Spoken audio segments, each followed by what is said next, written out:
All right, let's get into a financial philosophy that is absolutely blowing up online. It's all about money, dating, and one man's very public refusal to spend any of it on women. We're going to break down exactly what it is, where this idea came from, and why it's got so many people talking.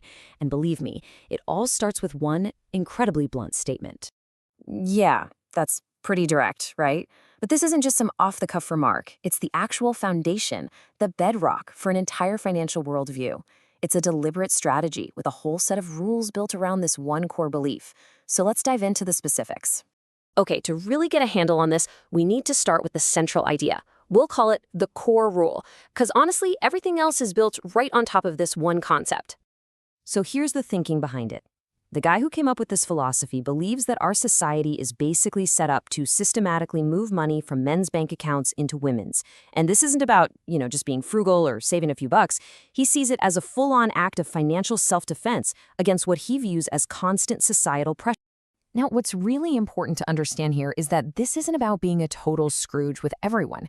The creator of this rule says he's actually pretty generous, but only to certain people. Friends, family, his employees, sure, he'll share the wealth. But the second a romantic partner or any woman he's dating enters the picture, that financial tap gets turned off. All the way. It's a hard and fast rule. Okay, so that's the theory, but what does this actually look like in practice, day to day? Because having a big idea is one thing, but living it is something else entirely. And this is where the rubber meets the road. It's not some fuzzy concept. It's a list of very specific financial don'ts.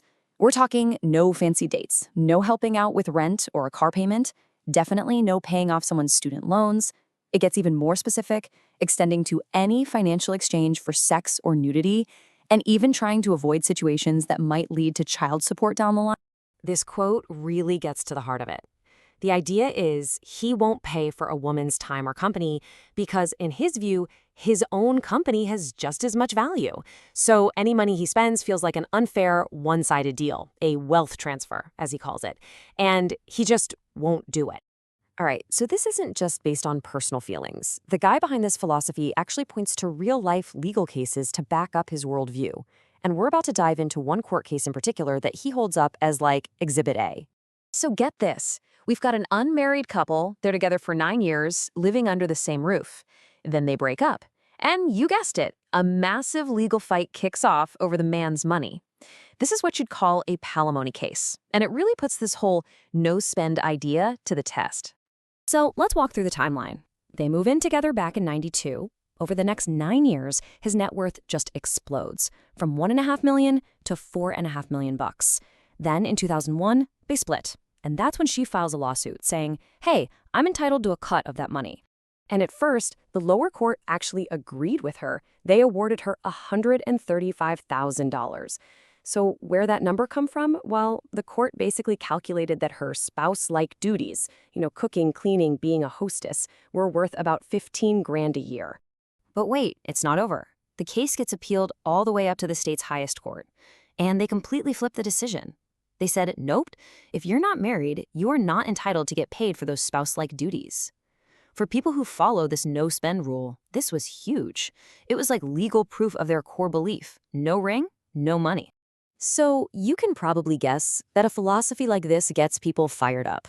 The reactions are intense, to say the least. Let's take a look at what people are saying from both sides of the aisle. First up, you've got stories like this. A young guy's on a coffee date. He buys his own coffee and that's it. And he says his date just stares at him, totally stunned that he didn't offer to buy hers.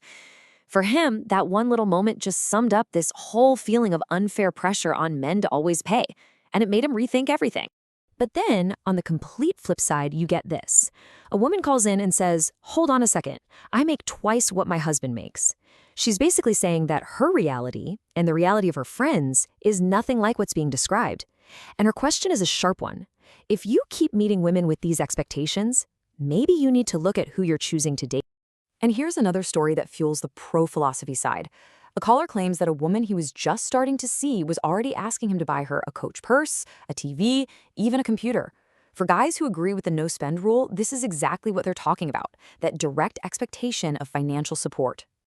And then things get really intense. We're talking worst-case scenario fears. One caller shared this wild story about his father's girlfriend supposedly bringing a lawyer to his dad's intensive care room to try and get him to change his will.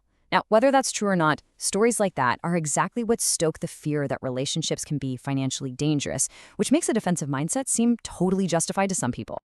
Okay, so we've looked at the rule, the court case, the heated arguments, but what's the big picture here? Why does this idea even matter, and why is it gaining so much traction right now? Well, here's the thing. This whole no-spend philosophy might sound extreme, but it's not happening in a vacuum. It's plugging right into a much bigger conversation we're all having about money and relationships.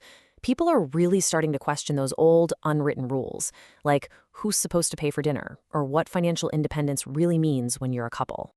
And really, that's what it all boils down to. It leaves us with a pretty big question. In today's world, what are the financial rules for dating and relationships? Are there any rules anymore? And who even gets to make them? Definitely something to chew on.